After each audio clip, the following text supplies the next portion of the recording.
안녕하세요. 안녕하세요. 자, 137쪽, 137. 도시개발법을 오늘 할 겁니다. 주로 이제 신도시 개발에 쓰이는 법이라고 했죠. 일단 도시개발 사업이 어떻게 진행되는지 흐름부터 여러분들이 잘 잡으셔야 돼요. 앞으로 이제 여러분들이 계속 보실 그림인데, 이거는 이제 복습하실 때도 좀 자꾸 그려보시고 직접 체계부터 잡으셔야 돼. 체계부터.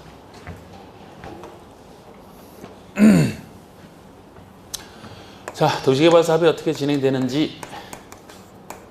여러분, 도시개발 사업은 도시군계획 사업 중에 하나라고 했잖아요. 도시군계획 사업이 도시군계획 시설 사업과 여기 나오는 개발 사업과 뒤에 나올 정비 사업.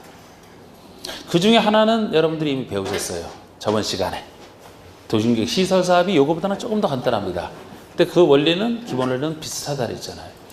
도시군계획 시설 사업은 제일 처음에 나오는 것이 한꺼번에 다 못하니까 재원을 어떻게 조달할지 단계별 집행계획을 먼저 수립한다 그랬고, 제가 단계별 집행계획은 거기만 나오는 거라서 거기만. 단계별 집행계획이 수립된 다음에 그 다음에 나오는 원리가 뭐였어요? 누가 할 것이냐? 시행자. 누가? 시행자. 시행자가 됐다고 해서 사업 시행은 못한다. 사업할 시에는 권리를 취득해야 된다. 그 단계가 뭐였습니까? 실시계획 인가고시. 시행자가 실시계획을 작성해서 거기에 대해서 인가권자가 인가를 하고 고시를 하면 실시계획대로 실시할 수 있다. 사업시행권을 딴다 그랬잖아요. 사업시행권을 따야 공사를 시작을 하죠. 그래서 공사를 시작해서 끝났다 그러면은 써도 되는지 준공검사를 받고 마지막에 이제 공사 완료를 공고하면 다 끝나는 겁니다.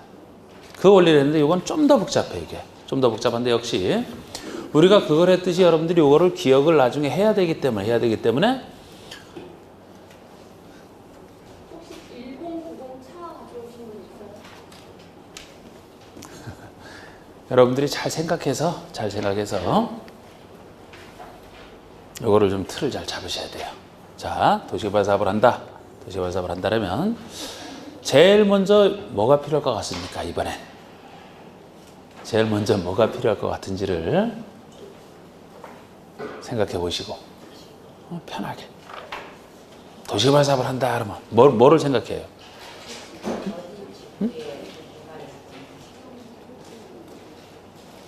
막 생각 안 하고 막 머리가 그죠?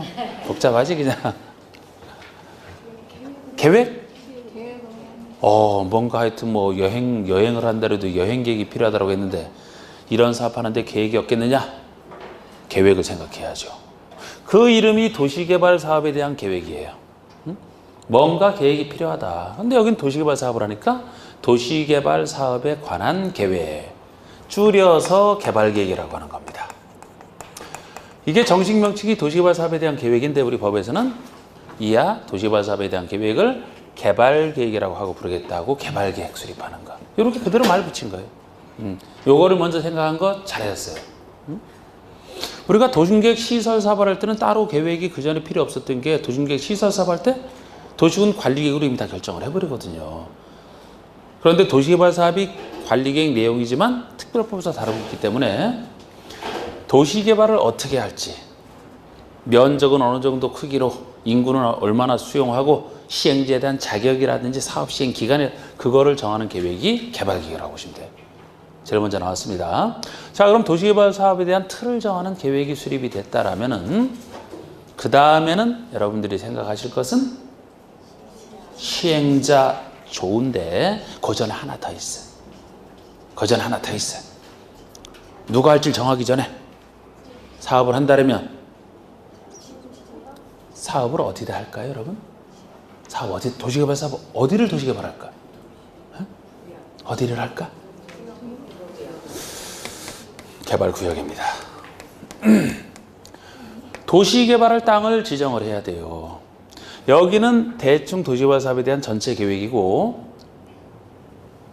이 계획 범위 내에서 구체적으로 땅을 지정해야 돼. 우리가 도시계획 시설 사업 할 때는 어디다 기반시설을 설치할 때는 이미 정해진 상태였다고 생각해서 정해진 상태. 근데 여기는 아직 정해지지 않았잖아요. 어디를 개발할지, 광명시 중에 어디를 신도시를 개발할지, 이게 필요하지 않습니까? 그죠? 자, 개발계획 수립하고 하나 어디를 개발할지 생각해야 돼요. 지금 구체적으로 구역을 지정했어요.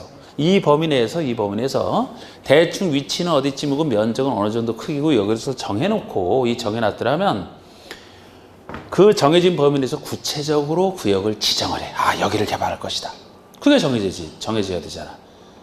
자, 개발계획 수립하고 구역 지정했어요. 그런데 원래는 이 순서가 맞습니다만 예외적으로 이 순서가 뒤바뀌는 경우는 예외적 현상으로 존재해. 예외적 현상으로서 도시개발구역을 먼저 기습적으로 지정해놓고 거기에 대한 계획을 나중에 수립하는 건 예외적 현상이에요. 이 순서를 먼저 기억하시고 이제 구역이 지정됐습니다. 계획, 구역이 지정됐어요. 그럼 그 다음에 생각할 것은 이제 누가 할지를 정해야지. 누가. 자연스럽게. 아니 어디를 개발할지도 모르는데 거기에 대해서 시행자를 어떻게 정하겠습니까? 구역 지정하고 나서 시행자를 정하는 거지. 역시 이 시행자도 믿어주는 공공시행자와 그렇지 않은 민간시행자로 나눌 수는 있어요. 우리가 앞에서 도심계획시설사업은 행정청과 비행정청으로 나눴는데 여기는 행정청을 포함한 공공이냐 아니냐 뭐 이렇게 나눌 수가 있고 이 민간시행자 중에서 대표적인 게 이제 조합이 있어. 조합. 토지 소유자가 만든 조합 단체가 있습니다. 어쨌든 이게 시행자 지정 파트예요. 자, 그러면 계획 수립하고 땅을 지정하고 누가 할지를 정했어. 누가 할지를 정했다 그러면 그 다음에 해야 될 일은 시행자가 정해졌으니까 뭐를 해야 된다 그랬어요? 사업시행권을 따야 된다라고 했죠. 그죠? 사업시행권 따는 절차 도시계획 시설사업과 비슷해요. 실시계획 인가고시.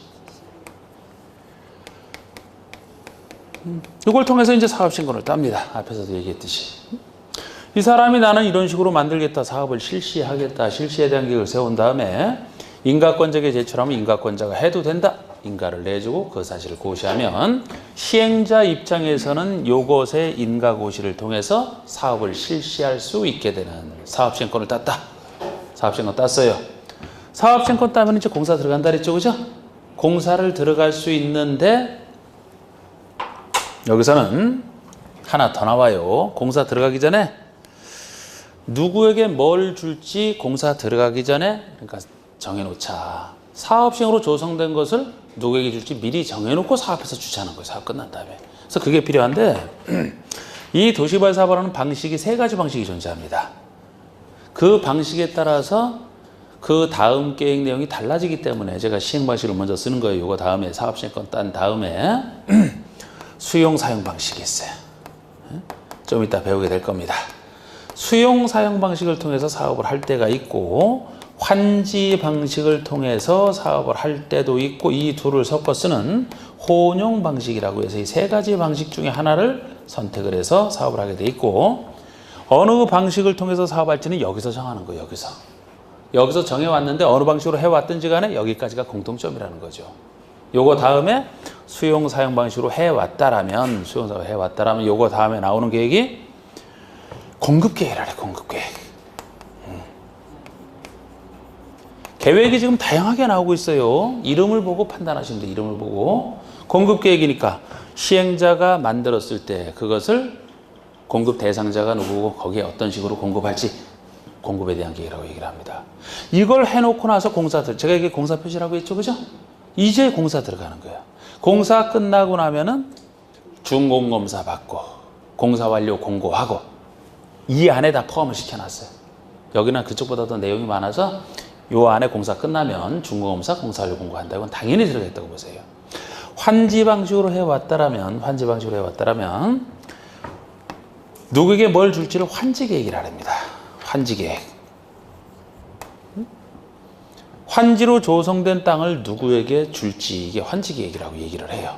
그래서 환지 계획 인가고시를 받고 나서 역시 공사를 시작해서 공사가 끝났다 그러면은 준공검사 공사 완료 공고 후에 완전히 이제 완성이 됐으니까 줄 사람에게 주는 절차를 해야 돼. 그것을 환지 처분이라고 얘기를 합니다. 환지 처분. 환지 방식으로 했을 때는 이제 환지 계획 때문에 공사 끝나고 환지 처분이라는 절차를 따로 하기 때문에 여기는 안 써놓고 여기에 써놓은 거예요.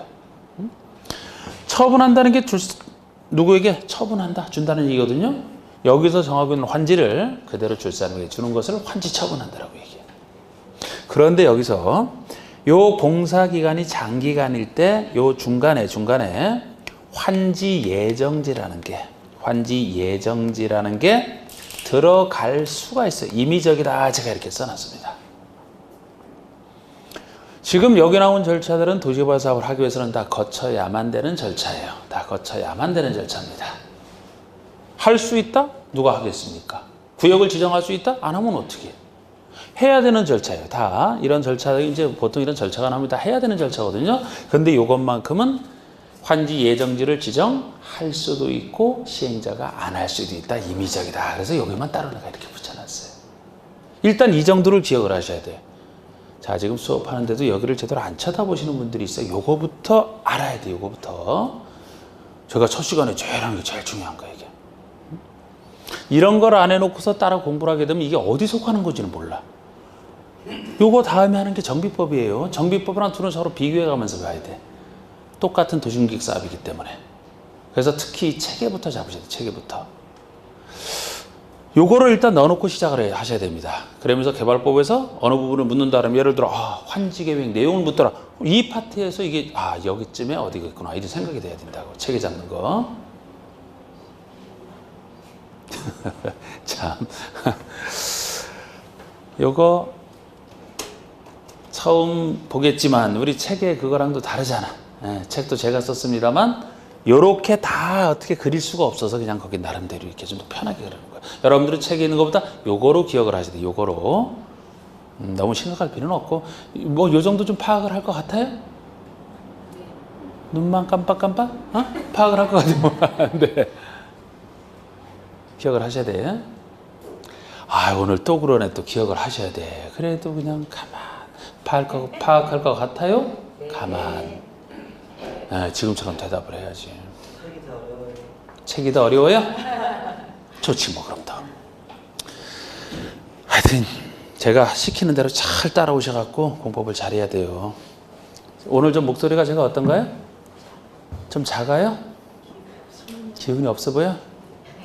기운이 없는 건 아닌데 지금 목이 약간 좀 정상이 아닌 것 같아. 노래를 하도 많이 해서. 아마 다음 주까지도 그러지 않을까 싶어요. 왜 요새 강의에 대해서 노래를 하고 다니느냐? 목소리 약간 잠겨 있잖아. 요새 합격자 모임이 많잖아요. 여기는 제가 지금 처음에 여기 왔기 때문에 이제 저는 뭐 여기 뭐 모임한다 해서 못 가지. 제가 가르칠 사람이 아니라. 근데 다른 데는 지금 한창. 지금 벌써 제가 저번 주 수요일 날 발표가 났나요? 수요일 날? 네. 3번 갔다 왔어 벌써 3번. 3번 갔다 와서 세학원. 아직도 2군데 남았어 2군데. 그 중에 한 군데는 이제 다음 주 일요일 날. 일요일 날이니까 또 일요일 날 또 전 밤에까지 있다 오면 또 여기 오면 또 목소리가 이럴 거 아니에요. 그냥. 다음 주까지.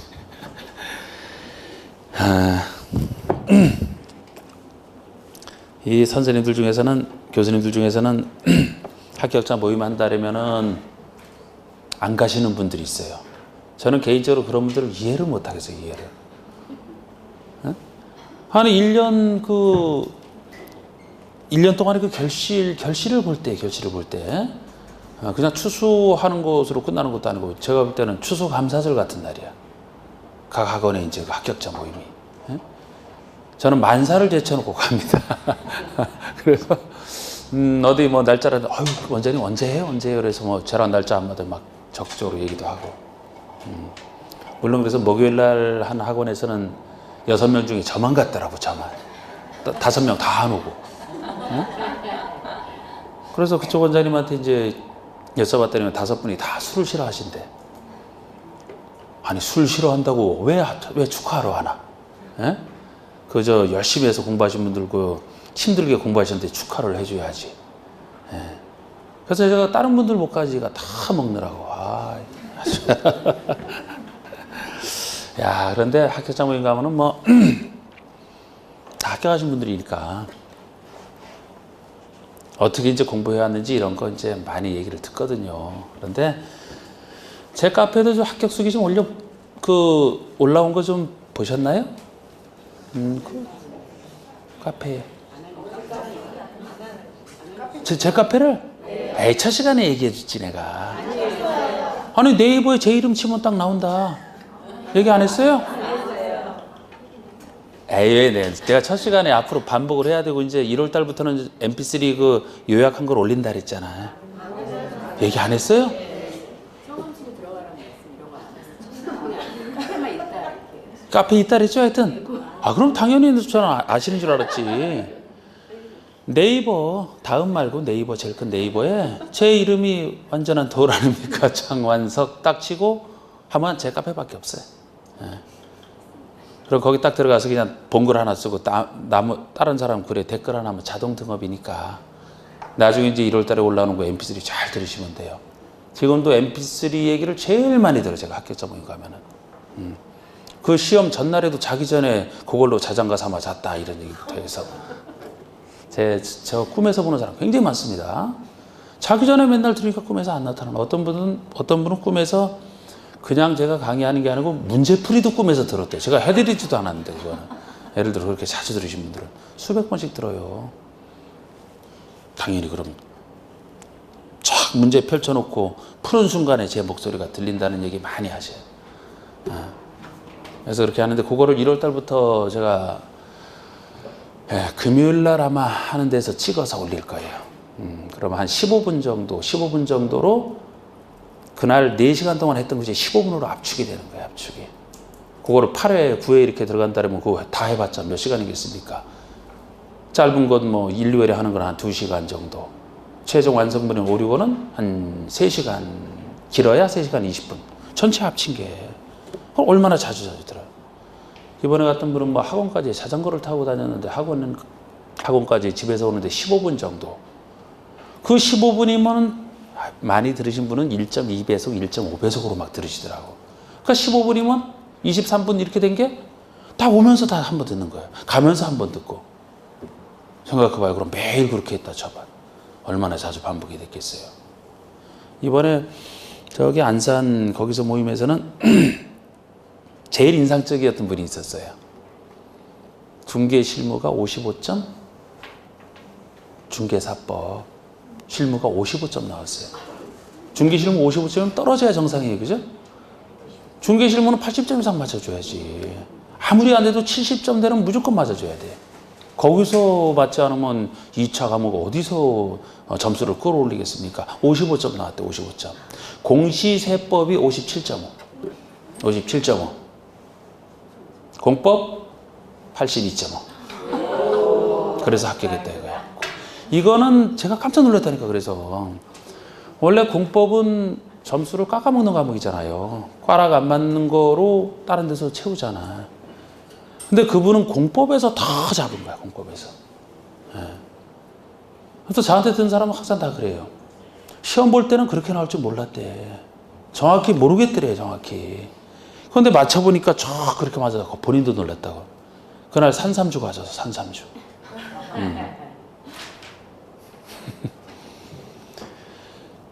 당근술이라 뭐 좋아서 먹었지만 그 알코올 도수는 일반 술보다 훨씬 높아요. 산삼주. 근데 뭐 좋지. 하여튼 그러셨더라고. 그런 분 아주 인상적이었어요. 또 한 분은 90점 맞으신 분이 있어. 근데 제가 올해 최고 득점 같아. 90점. 여러분 올해 시험이 특히 어려웠다는 거 아시죠? 네. 작년보다 출원자 수는 원서 출원한 사람은 몇몇 명이 더 늘었는데 합격생은 7,000명이 줄었다고 오히려. 공법 쫙. 그 90점 맞았다 그래서 제가 그분한테는 뭐라 그랬어요. 왜 그렇게 했냐고. 적당히 해야지. 너무 과한 힘을 쏟은 거예요, 그거는. 적당히 해야지. 하여튼 점수가 다 잘 나오신 것 같더라고, 다.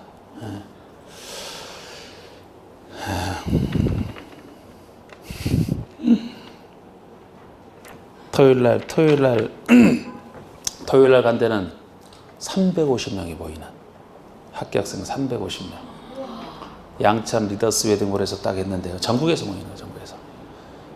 제일 의자 수가 그거밖에 안 돼. 작년에 250, 이번에 350을 싹 찼지요. 아이고, 제일 좋을 때 그럴 때가. 예. 다른 교수님들 노래 한 곡씩 했는데 전 3곡이나 했어요. 소리를 참. 아이고. 여러분들도 열심히 하셔가지고 저를 믿고 따라오시면 돼요. 이번 시험 어려웠다고 하지만 제 스타일의 문제예요. 제 스타일의 문제 그게. 단순 암기로 못 푸는. 단순히 암기하신 분들은 중개실문은 뭐 암기하는 거 많아요. 그런데 공법은 너무 많아서 해도 못 모른다 그랬잖아. 그리고 문제는 자꾸 꼬아서 내기 때문에 원리를 이해해야 돼요. 원리를. 틀을 잡고 원리를 잘 개념부터 정확하게 잡고 그걸 통해서 왜 그런지 항상 왜 그런지 생각을 하셔야 된다고.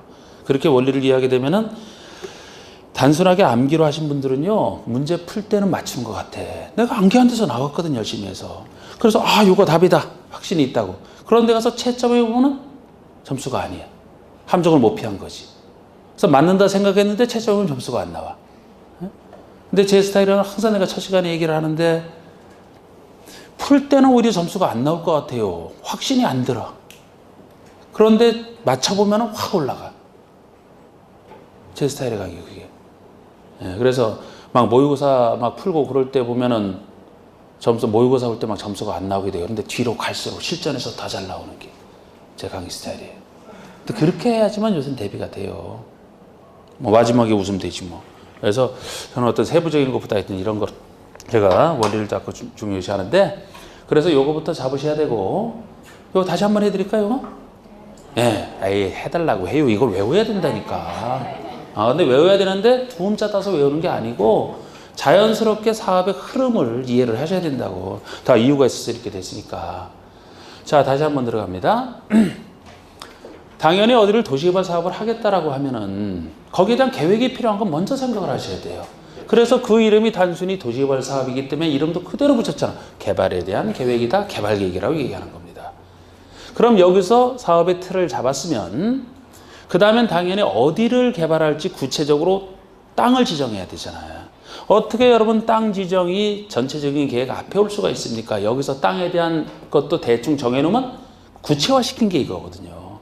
그래서 개발 계획 다음에 개발 구역이 지정이 되는데, 예외적으로 이렇게 순서가 뒤바뀌는 경우는 있는데 이것도 제가 나중에 다 왜 그런지 다 이해를 시켜드린다면 일단 이 순서를 기억하시고, 땅이 지정이 돼야 누가 할지를 정할 수 있죠. 어디를 개발할지를 정하지 않고 나서 어떻게 사람을 정합니까?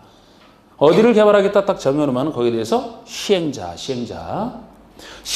지정이 됐으면 사업 시행권을 따야 된다. 그래서 실시계획, 인가공시. 사업 실시에 대한 계획이잖아. 실시에 대한 계획.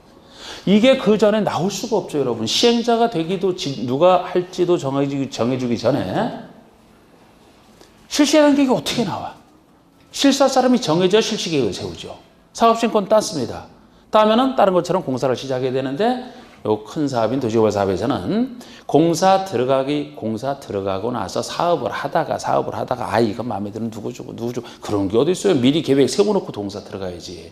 그래서 요건 사업 시행권을 따는 계획이고, 요것은 나중에 조성되는 땅 등을 누구에게 줄지에 대한 계획이에요. 사업 시행권도 따기 전에, 사업 시행권을 따기 전이라면 공사를 할지도 안 할지도 모르는데 뭐 김칫국을 먼저 마실 수 없듯이 누구에게 뭘 줄지를 정해야 되지 않겠습니까? 이거 전에 이게 나올 수가 없어요. 사업 시행권 따고 나서 공사하는 걸 전제로 해서 누구에게 뭘 줄지를 정하고, 그 계획이 여기는 공급계획이고 환지라는 말을 했을 뿐이에요. 그러고 나서 공사를 구체적으로 시행해서 끝났다면 준공검사 공사완료 공고 후에 여기는 별도로 환지 처분을 따로 하는 절차가 있습니다. 그래서 공사 끝난 다음에 이걸 써놨고 요 중간에 예정지가 들어갈 수 있다. 혼용을 섞어 쓰는 것이니까. 자, 이 틀을 먼저 기억을 하셔야 되고, 기본적으로 이 어느 방식을 쓸지는 원래는 이제 법 조문상으로는 좀 중간쯤에 시행자 파트 이렇게 나옵니다만, 우리는 공사 들어가기 전에 이 어느 방식 쓰는지 요 느낌을 잡아두셔야 돼. 이 느낌을 잡아두셔야 돼. 자, 요 말 들어보셨어요? 수용사용? 지금까지 살면서 수용사용 들어보셨어요? 안 들어보셨어요? 수용이라는 말은 들어봤어요? 땅을 수용해서. 땅을 수용할 때. 뭐 수용 당하는 사람은 뭐를 받아요? 보상금 받고. 자, 봅시다. 자, 이게 도시개발 구역이라고 칩시다. 도시개발 구역이라면 이곳에 이제 땅 가진 사람들이 있을 거 아닙니까? 뭐 기존에 땅 가진 사람들이 있을 때 요거를 수용 사용 방식으로 한다는 얘기는 말 그대로 대충 여러분들이 생각하는 그 뜻 그대로 생각하시면 돼요. 수용은 이 사람들의 소유권을 시행자가 보상금 주고 수용한다는 얘기는 소유권을 가져온다는 얘기예요. 아니 여기다 사업을 하려면 이 땅에 대한 처분권이 있어야 되죠? 이 사람들이 그대로 소유권을 가지고 있는 상태에서는 남의 땅인데 어떻게 여기다 사업을 합니까? 그러니까 시행자가 사업을 하기 위해서는 이 땅을 시행자 소유로 만드는 게 필요해요. 그게 수용 절차예요. 소유권을 가져오는 게 수용이고 수용 또는 사용 이렇게 얘기하는데 사용은 말 그대로 소유권은 이 사람들에게 그대로 인정하는 상태에서 사용권만 가져오는 걸 얘기합니다. 그래서 시행자 마음이에요. 이 방식으로 하게 되면 수용할 수도 있고 사용할 수도 있는데 대부분은 이제 편하게 이렇게 하죠. 사용을 하게 되면 또 계속 또 사용을 내고 그래야 되는데 수용 또는 사용자는 주로 이걸로 생각해서 하시면 돼. 그러면은 수용을 통해서 시행자가 여기에 대한 소유권을 취득을 해서 소유권을 취득한 상태에서 목적에 된 대로 도시개발소를 싹 해서 완성된 것을 공급계획에 따라 공급할 사람에게 주는 이게 수용 사용 방식이에요. 일단 요 말. 그럼 환지 방식은 뭐냐? 환지 방식이라는 것은 요게 교환할 환자예요. 교환할 환자. 요거는 땅 지자. 그럼 말 그대로 해석을 하면 땅을 교환한다. 동사 목적으로 보면 땅을 교환한다고 아니면 형용사 명사라고 보면 교환해주는 땅 이렇게도 쓸 수도 있어요.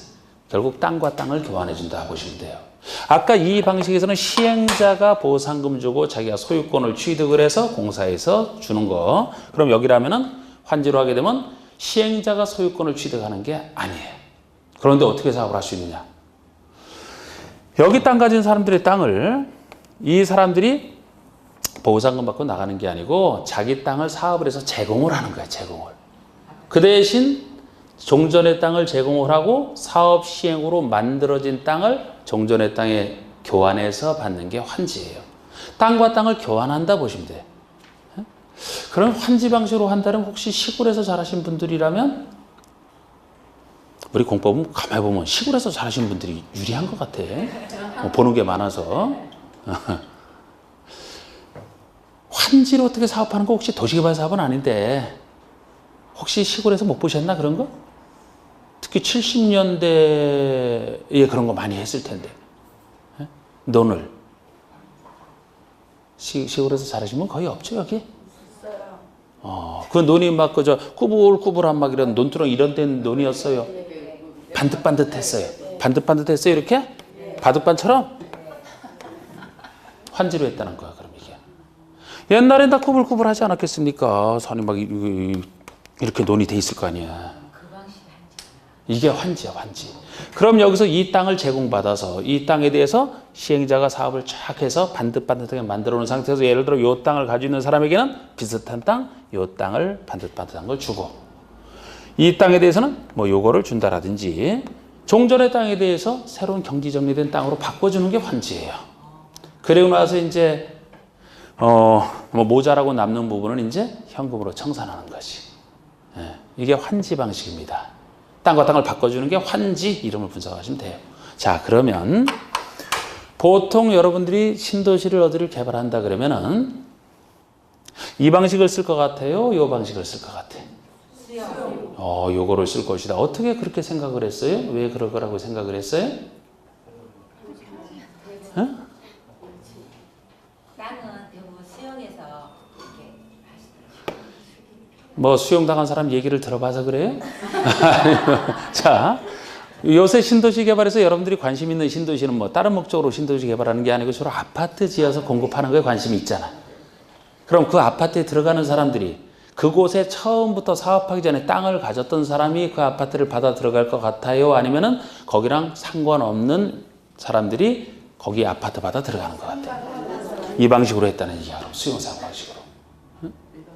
지금 이 방식에서는 여기 있는 사람들이 사업에 참여할 사람들이 아니에요.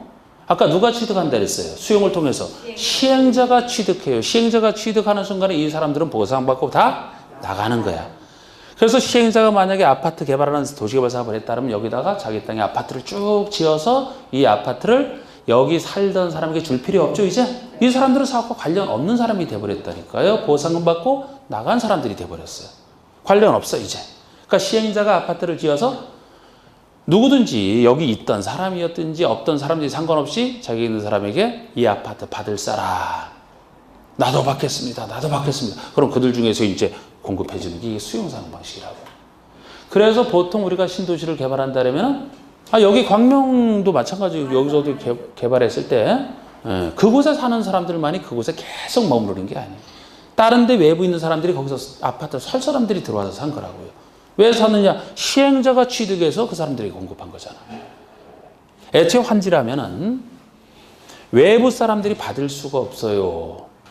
조성된 땅은 누가 받는다고요? 종전의 땅을 가지고 있다가 제공한 사람이. 땅 대 땅 교환이니까.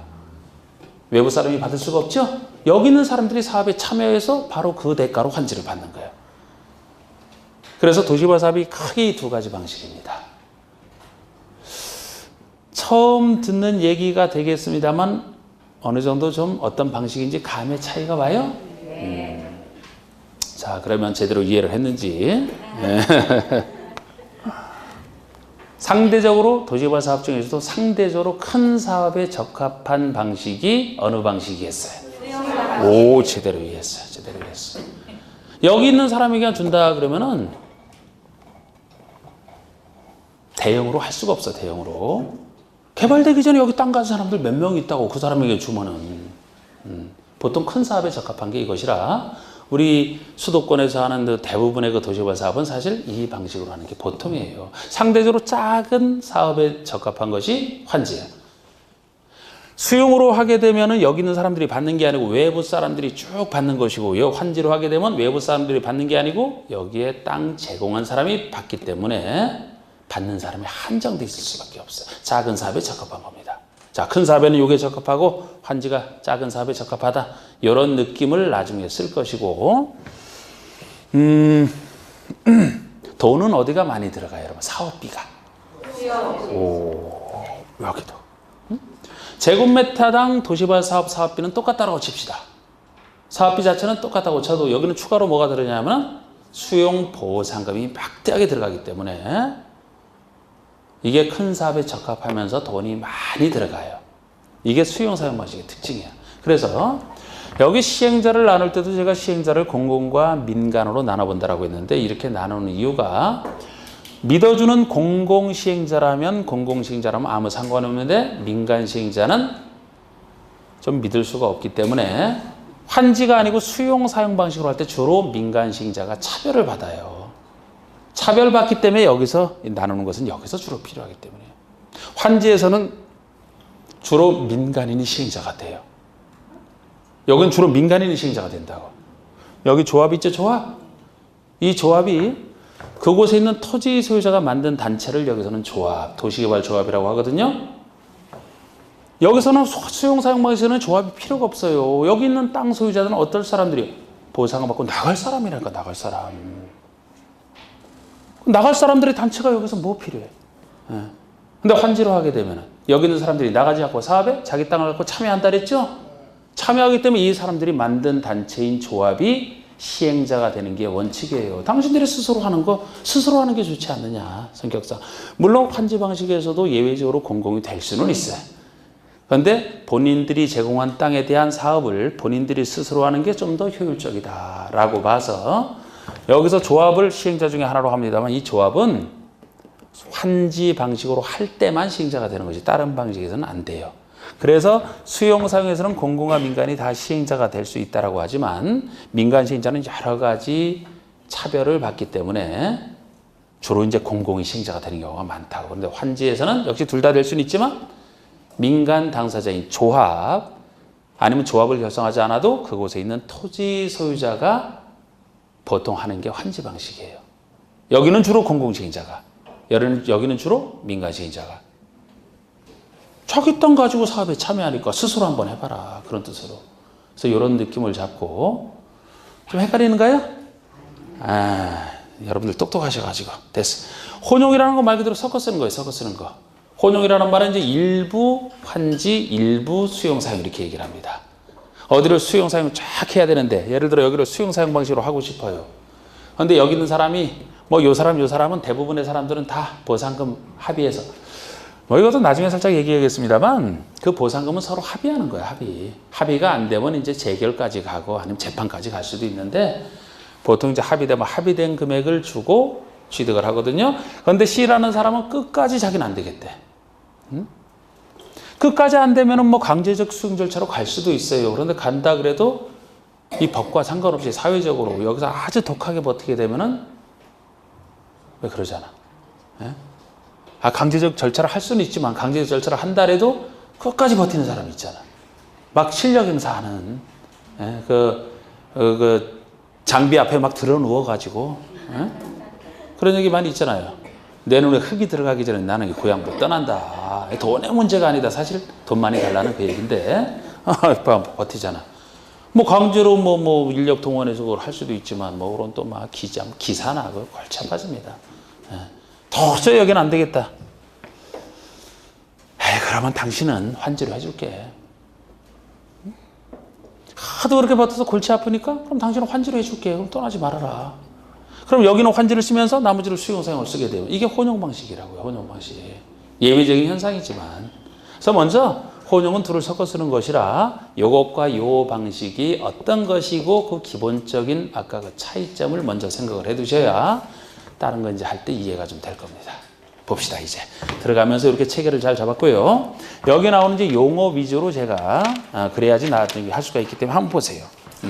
자, 138쪽 보시면 용어 정의가 나옵니다. 근데 용어는 아주 간단하게 나와 있어요. 내용 중에서 용어를 찾아야 돼, 이제. 하여튼 일단 용어를 보시면 먼저 2번, 1번 도시개발구역 뜻이 나와 있죠. 도시개발구역이라 하면 도시개발 사업을 시행하기 위해서 도시개발법에 따라 지정고시된 구역을 말한다. 볼 것도 없는 거 아닙니까? 도시개발 사업을 하려고 지정된 땅이 말 그대로 도시개발구역이에요. 그 아래 도시개발 사업은 그럼 무슨 말이냐? 도시개발 구역 안에서 하는 사업을 얘기하죠. 구역 밖에서는 못해. 그래서 도시개발 구역 안에서 주거, 상업, 산업, 유통, 정보통신 등 여러 가지 단지나 시가지를 조성하기 위해서 하는 사업을 말한다. 어디서 하는 사업이요? 도시개발 구역에서 하는 각종 단지나 시가지를 조성하는 사업을 말합니다. 그래서 뭐 큰 사업일 수도 있고 작은 사업일 수도 있고 이걸 다 구역 안에서 하는 각종 사업을 도시개발 사업이라고 해요. 그리고 동그라미 3번은 국토의 계획 및 이용에 관한 법률에서 사용하는 용어는 이 법, 도시개발법으로 특별히 정하는 경우 외에는 이 법에서 그 법을 적용한다. 우리 배웠던 국계법이랑 지금 배우는 도시개발법의 관계는 도시개발 사업에 있어서는 도시개발법이 특별법이에요. 그러니까 도시개발법에 나와 있는 규정이 먼저 적용이 되고 여기서 규정한 거 있으면 이 규정을 쓰고 여기서 규정이 없을 때 국계법 용어를 쓰겠다는 얘기입니다. 우선순위에 대한 얘기고. 자, 이제 그 옆에 시행 방식이 나와 있는데 살짝 한번 구별해 볼까요? 우리 1번에 환지 방식으로 한다라는 것은 어느 때 어느 방식을 주로 택하느냐 그걸 구별하는 얘기인데 환지 방식으로 사업할 때가 두 가지 경우가 나와 있어요. 1번 대지로서의 효용 증진과 공공세를 정비를 위하여 토지의 교환, 분합, 기타 구획 변경, 지목 또는 형질 변경이나 공공세를 설치 변경이 필요한 경우. 역시 처음 읽어보는 말이라 이게 무슨 말인가 싶지만 제가 상대적으로 좀 작은 사업에 쓰는 것이 환지. 지금 작은 사업을 얘기하는 거예요. 토지의 교환이 필요하다. 교환 자체가 환지거든요. 수용당하는 게 아니고 토지를 교환하는, 아니면 분필, 합필, 분합. 구획 변경을 위해서 지목이나 형질 변경이 필요하다. 얼마나 작은 사업들이에요, 이게. 여러분들이 상상하는 도시개발 사업과는 거리가 크죠, 이게. 작은 방식이에요. 공공시설의 설치 변경이 필요하다. 공공시설, 기반시설에서 공공성격 있는 공공시설 설치가 필요할 경우. 예를 들어 공공시설을 어느 곳에 설치해야 되는데 그 설치하려면 원래 그 땅을 보상금 주고 수용해서 설치하는 경우도 있지만 그 땅을 사업을 위한 땅으로 제공을 받고 거기다 지으면서 다른 땅을 원래 소유자에게 환지로 주는 그런 편하게 할 수도 있죠. 작은 사업을 얘기하는 거라니까 이게. 두 번째, 도시개발 사업을 시행하는 지역의 지가가 그곳의 지가가 인근의 다른 지역에 비해서 현저히 높아 수용 사용으로 시행하는 것이 어려운 경우 아예 이건 뭐 대놓고 이렇게 써놓은 겁니다 이게. 자, 우리 어느 곳을 원래는 수용 사용 방식으로 하려고 했는데 수용 사용 방식으로 하는 게 어렵다는 거예요. 왜 어렵냐? 그곳의 지가가 다른 곳보다 훨씬 비싸다는 거예요. 도시개발 사업을 하려는 곳의 지가가 땅값이 인근보다 훨씬 비싸다면 왜 수용 사용 방식이 어려워요? 보상금이 너무 많이 들어서. 법적으로 어렵다는 얘기는 사실 못한다는 걸로 제가 해석을 하시라고 했잖아. 결국 땅값이 너무 비싸서 돈이 너무 많이 들어서 수용 사용 방식이 어렵다 못한다는 얘기니까 환지를 유도해서 환지로 할 수 있다 그런 얘기예요. 환지를 택하는 경우. 자, 제가 이번에 수용 사용 방식은 상대적으로 큰 사업할 때라고 했는데 계획적이고 체계적인 도시개발 등 집단적인 조성과 공급이 필요하다. 집단적으로 조성해서 집단적으로 공급하겠다. 큰 사업을 얘기하는 겁니다. 그곳에 땅 가진 사람에게 새로운 땅을 환지로 주는 작은 게 아니고 그건 집단적으로 한다 얘기를 안 하죠. 집단적으로 조성을 해서 거기 있는 사람뿐만 아니고 일반인에게 집단적으로 공급하는 그런 뜻으로 보시면 돼요. 이게 수용사업 방식 택할 때고 그 아래 혼용 방식은 도시개발구역으로 지정하고자 하는 지역이 부분적으로 위1리에 해당하는 경우 부분적으로 위1리니까 일부는 수용사용 방식을 일부는 환지 방식을 쓰는 것을 혼용 방식이라고 합니다. 자, 일단 본 내용 들어가기 전에 다시 한번 여기 보시면은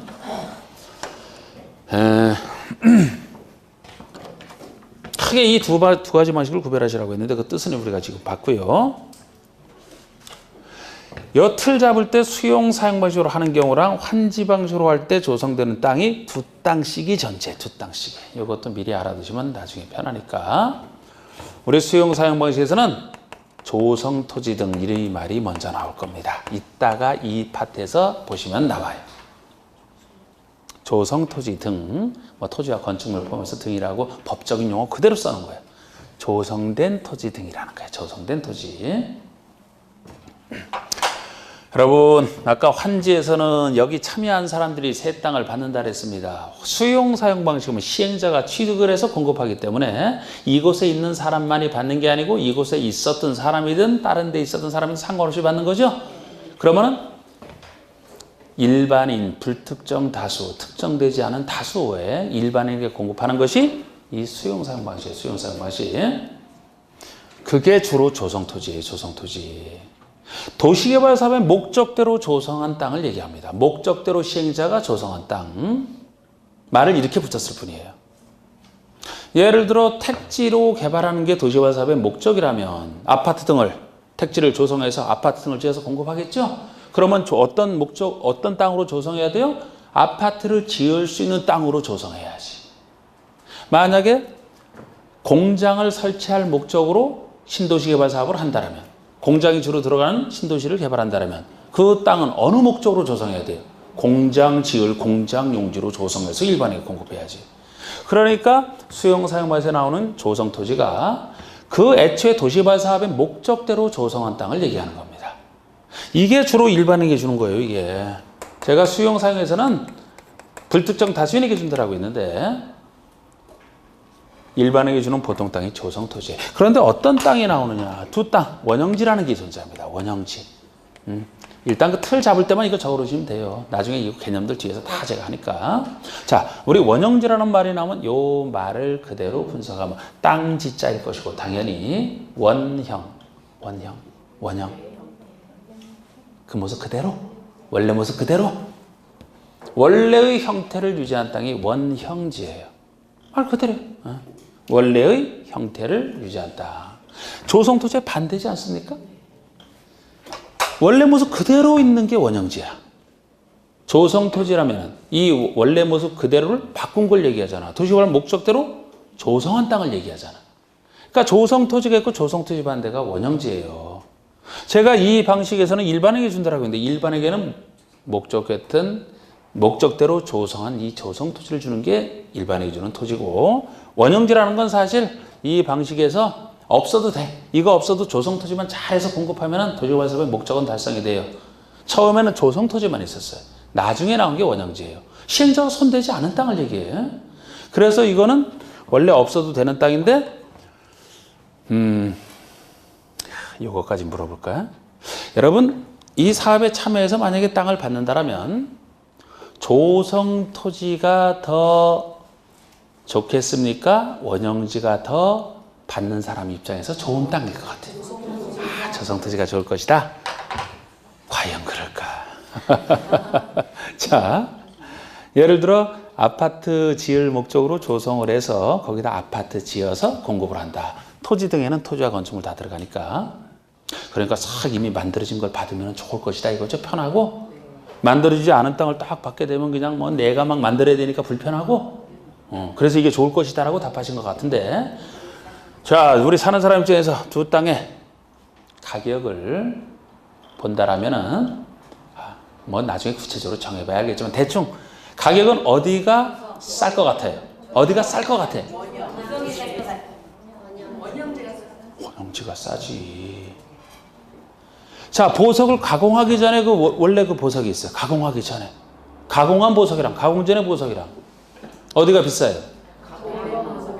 가공된 보석이 훨씬 비싸지. 야, 다이아몬드 원석, 아유, 그 가공의 값이 훨씬 비싸죠. 가공하는데 얼마나 힘든데. 에? 다이아몬드 가공하는 거. 아, 그거 힘들어요. 워낙 제일 강한 게 다이아몬드잖아. 금강석. 일반 쇠로 되지가 않지. 똑같은 인조 다이아몬드로 깎아내는 거 아닙니까? 일반 쇠로 해봐야 다 쇠가 녹아. 이게 훨씬 비싸고 이게 싸요. 이거는 말 그대로 조성토지니까 자기가 일단 시행자가 취득할 때 수용보상금 당연히 들어가고 거기다가 조성비가 들어간단 말이에요. 조성비가. 이거는 조성하지 않은 상태죠. 조성비를 양심상 넣을 수가 없죠. 여기다가 이게 훨씬 싸.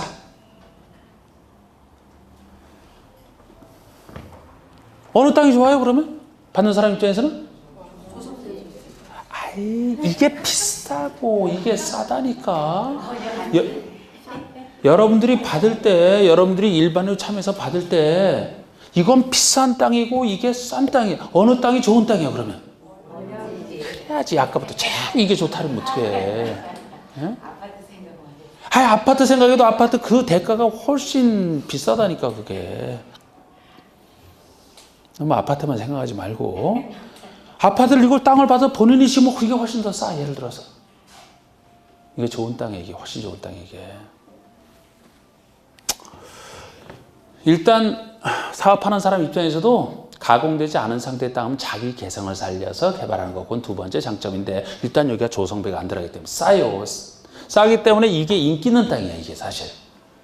원래 이것만 있어도 충분하다 했어요. 그래서 이거는 나중에 나온 건데 이 좋은 땅을 근거가 있어야 그 사람들이 취득을 하거든. 주로 공공기관이 이 유리하게 받으려고 만든 제도가 원형지예요. 없어도 되는 땅인데 근거가 있어야 본인들이 받으니까. 원형지대로는 나중에 도입한 거야. 나중에. 누가 좋은 거 받으려고? 주로 공공에 해당하는 사람들, 국가 등 공공기관이 이 좋은 땅을 받을 수 있는 근거로 말하는 게 원형지예요. 그래서 나중에 보시면은 이 원형지 같은 경우는 아무나 못 받아. 아무나 못 받아. 우리 일반에는 조성토지가 일반은 요걸 받는다고 했는데 원형지는 정해진 사람만이 받아요. 법에서 정해진 사람만이. 그래서 원형지 파트에서는 누가 받을 수 있고 이 사람들이 좋은 땅 받았기 때문에 받자마자 막 시세 차익 난다고 팔면 안 되고 매각 제한이라든지 누구만 받을 수 있는지 그 공급자 선정하는 여기서 완전히 다릅니다. 이 둘이. 이렇게 좀 느낌을 잡아두셔야 되고 환지 방식에서는 항상 두 땅을 구별해 놓고 시작을 하셔야 돼요. 종전의 땅에서 땅을 교환해 주는 게 환지라고 했는데 교환해 주는 땅 자체 새 땅을 환지 자체라고 얘기를 합니다. 제공되는 땅이 사업 시행 전에 종전의 토지라면 거기에 대해서 주는 것이 환지예요. 교환해 주는 땅 자체를 환지라고 해요. 그럼 환지 방식에서는 주된 땅이 환지가 되는 거죠. 근데 모든 땅이 조성된 모든 땅이 종전의 토지의 소유자에게 환지로 주는 것만은 아니에요. 환지로 주지 않고 남겨놓는 땅도 있어요. 보류지. 교환해주는 땅, 보류지면은 보류인데, 보류된 땅. 원래 환지로 줘야 되는데, 환지로 주지 않고 남겨놓은 땅이 보류지예요. 환지로 정해지면 정전의 토지소유에게 줄 땅, 시행자 입장에서 줄 땅. 보류지라는 것은 남겨놓은 땅이니까 주지 않고 남겨놓은 땅. 환지 반대가 보류지가 되지. 이렇게 틀을 잡고 시작을 하셔야 된다고. 각각 이게 이제 주된 땅들이죠. 아, 이게 대충 어떤 땅을 왜 남겨놓는지 궁금하시다고요? 궁금해 하셔야 돼. 그런 걸 자꾸. 좀 그래야 돼. 예를 들어서 도시개발 사업을 하는데 환지로 하게 되면은 우리 마을회관이 필요하다. 그럼 마을회관 지을 땅은 따로 남겨놔야 되겠죠? 마을회관 지을 땅을 특정 개인에게 환지로 주게 되면 마을회관 어디다 짓나? 그럼 마을회관 지을 땅은 남겨놓고 환지로 주지 않고 남겨놓은 상태에서 나중에 이제 마을 소유로 환지 계획 세울 때, 이 환지는 누구에게 주고, 이 환지는 누구에게 주고 하면서 보류지가 있으면, 요건 보류지다 해놓고, 이 보류지는 누가 가진다를 계획에서 정해요. 아까 마을회관용 부지라면 마을 소유가 되겠지, 예를 들어서. 이게 보류지예요, 보류지. 자, 이렇게 틀 잡고 갑니다.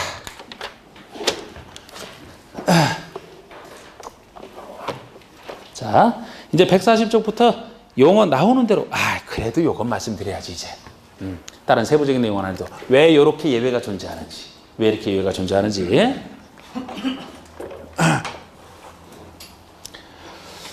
자, 우리 도시개발 사업을 한다 그러면은 어느 곳에 도시개발 사업을 한다 그러면은 이 사업을 원활하게 잘 해야 되거든요. 사업에 지장을 주는 것들을 막을 필요가 있어요. 마치 우리가 도심계획 시설 사업 할 때도 제가 요거랑 비슷한 도심계획 시설 사업 할 때도 도심계획 시설 부지로 결정됐을 때 여기라면 도시개발구역이 지정됐을 때 그 얘기 아닙니까?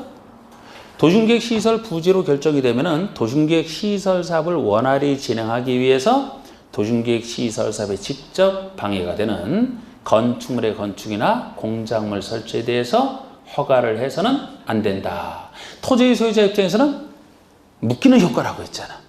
묶여있는 상태에서 사업 시행이 미시행 시 보호 조치를 우리가 했던 거 아닙니까? 그럼 여기도 비슷한 절차가 필요한 거예요. 만약에 여기를 도시개발 사업하려고 도시개발구역으로 지정이 됐는데 여기 있는 사람들이 건축물을 짓는다, 공작물을 설치한다. 그쪽은 두 가지만 있으면 여기는 다양하게 건축이나 공작물 설치에 다른 걸 하더라도 사업에 지장을 주는 것들을 한다라면은 사업하기 어려워져요. 똑같은 원리예요, 이건 똑같은 원리예요. 만약에 여기 사업할 때 우리 개발계획을 통해서 어느 정도 비용 다 분석하고 있을 거 아닙니까? 그런데 여기서 전혀 통제를 안 하게 되면 이 사람들이 건물 지으면 건물에 대한 보상비 쫙 들어가고, 형질 변경이 돼도 여기서는 다 통제해요. 예를 들어 그전에는 전답이었으면 전답에 대한 보상비 어느 정도 있을 거 아닙니까? 그죠? 생각을 했는데 이거를 형질 변경해서 대로 바꿨다 그러면 보상비가 생각했던 것보다 늘어나죠? 다 사업에 방해가 되는 것들이죠? 그래서 개발행위 허가를 여기서도 받게 하고 있어. 개발행위 허가를. 개발행위 허가는 국계법에서 배웠는데 여기서도 나와요. 여기서도. 그런데 그쪽에 개발행위 허가할 때 제가 하여튼 전체가 막 이렇게 돼 있다니까. 막 왔다 갔다 하면 여러분들 헷갈리지 몰라도 그래도 그렇게 틀을 잡아야 돼. 우리가 앞에서 국계법상 개발행위 허가할 때는 이 개발행위는 뭐를 전제로 한다 그랬어요? 도시군 계획 사업이 아닌 걸 전제로 한다 그랬잖아. 도시군 계획 사업, 요걸 포함한 도시군 계획 사업은 이 절차를 거쳐야만 되는 거예요. 간단하게 개발행위 허가를 받을 수 있는 게 아니에요. 그래서 도시군 계획 사업이 아닌 개발행위에 대해서 허가를 받게끔 통제했던 건데 거기 목적은 난개발 방지라고 해서 난개발에 해당되는 것을 허가받으라 통제했던 겁니다. 그런데 여기서도 비슷한 얘기로서 도시개발 사업이 아닌 개발행위를 전제로 해서 이건 똑같은 거예요.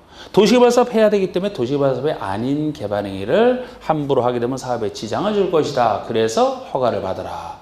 그래서 국계법상 개발행위 허가는 목적이 난개발 방지라면 도시개발구역에서 개발행위 허가는 사업에 지장을 안 주는 게 목적이에요. 그래서 그쪽보다 여기가 비슷하지만 내용이 훨씬 더 통제 대상이 많아지는 거예요. 도시개발 사업에 방해가 되는 것, 지장을 주는 것들이라면 다 허가를 받아라 이렇게 보시면 돼요. 그래서 그쪽과 구별해보면 이게 더 많아지는 거예요. 나중에 다 제가 이해시켜요. 차이점까지 다 이해시킨단 말이에요. 그러면 이렇게 해서 그거를 통해서 이제 사업을 원활하게 하는 게 목적인데 여기 이게 지금 구역이 지정됐을 때 그렇게 할 수 있단 말이에요. 구역이 지정됐을 때. 구체적으로 구역이 지정됐을 때 아직 구역도 지정 안 되고 계획 단계에 머물러 있다는 이 계획이 실제 실현될지 안 될지는 또 모르는 얘기예요. 계획을 했다가 무산되는 경우도 많아요, 여러분. 사업이 실제로 완성이 돼야 다 끝나는 거라고. 그래서 아직은 계획 단계는 이 단계에서는 그런 절차, 일종의 사업에 지장을 주는 것들 막는 절차, 투기 방지 시기랑 똑같은 얘기죠. 비슷한 얘기지. 그런 절차가 여기서는 안 되고 어느 때 할 수 있다고요? 구역 지정 이후에 투기를 막는 절차, 사업 시행을 원활하게 잘 보장하기 위한 그런 절차가 이때부터 발동이 되는 거예요. 그래서 이때부터 도시개발이 그런 통제를 안 하면 구역 지정되는 거 보고 이제 여기 사업을 구체적으로 하겠네. 너도 들어가, 나도 들어가. 막 뭐 토지 분할해서 막 팔고 그래. 사고 들어가. 그럼 사업하기 힘들거든요. 그걸 막는 절차가 이때부터 진행이 된다고. 구역 지정되기 전에 하면 이때는 뭐 위험부담 많고서 이렇게 사업 안 될 수 있는데 투기 들어오는 사람들 비난 가치도 별로 없어요. 여기는. 이때부터 주로 합니다. 그런데 우리 지역 중에서 항상 지역은 기본적으로 깔려있다 그랬잖아. 녹지나 비도시 같은 이 느낌으로 제가 항상 이렇게 간단하게 쓸 때 이렇게 써놓습니다. 녹지 비도시 하면 주로 보존할 땅이죠. 주상공이 개발할 땅이라고 했잖아. 원래 주상공의 도시개발을 지정할 수 있지 녹지 비도시는 보존할 땅이라 원래 개발하면 안 되는 땅이지만 여기 녹지 비도시에도 도시개발을 하고 싶으면 일정한 절차를 거친 다음에 할 수는 있어요. 어디는 할 수 있는데 왜 여기는 할 수는 있는데 요거부터 하느냐 하면은 여러분 투기하는 사람들이 주상공의 도시개발을 할 때랑 녹지 비도시의 도시개발을 할 때랑 어디에 더 몰릴 것 같아 투기하는 사람들이. 많이 해봐서 알아요? 아니면 안 해봐도 알 수 있어요? 안 해봐도 할 수 있는 거예요, 이거는. 이미 주상공이 개발되어 있으면 이미 땅값이 올라가 있는 상태죠? 도시가 그러면 더 올라가겠지. 그럼 얼마나 더 올라가겠어요? 근데 녹지 비도시는 보존할 땅이라 땅값이 아주 적은데 여기서 도시개발하게 되면 확 올라갈 거 아닙니까? 여기에 더 물린단 말이에요. 근데 원칙은 여기서 한다 하더라도 이렇게 하는 게 원칙이지만 특히 투기가 더 몰릴 수 있는 녹지와 비도시에서는 이때부터 통제하는 게 늦을 때가 있어요. 늦을 때가. 이미 개발계획 막 수립하는 단계에서 이거 구체적으로 지정해서 투기 통제하기 전에 막 되는 경우도 생길 수가 있기 때문에 이때도 원래는 이렇게 하는 게 원칙이지만 투기를 막을 필요성이 더 강하다라면 그때는 구역을 지정해야 투기 통제할 수 있다 그랬잖아. 구역을 기습적으로 먼저 지정을 해서 개발행위 허가받아라 투기 통제 해놓고 나서 개발계획을 천천히 수립하게 되면 투기 방지에 좀 더 효과적이죠? 그럴 필요가 있으면 할 수 있다는 거예요. 구역부터 지정할 수 있다는 거예요. 어디에서? 녹지, 비도시에서. 근데 이것도 제가 느낌만 잡아드렸는데 구체적으로 하는 거 이거 여러 번 나왔어요. 이것도. 최근에도 나왔었고. 이유가 그런 겁니다. 이게 특히. 그래서 어디에 구역부터 지정을 하고 계획을 나중에 수립할 수 있느냐. 어떤 곳에 이렇게 가능하냐. 이런 문제도 많이 나왔던 지형이라고. 이때부터 투기를 통제할 수 있는데 녹지, 비도시에서는 다른 것보다 투기 우려가 더 많고 투기를 효과적으로 방지할 필요가 있으면 기습적으로 구역을 지정을 해서 통제해놓고 개발계획을 천천히 수립할 수도 있다. 그런 경우가 이제 이 경우가 되겠습니다. 10분 쉬세요.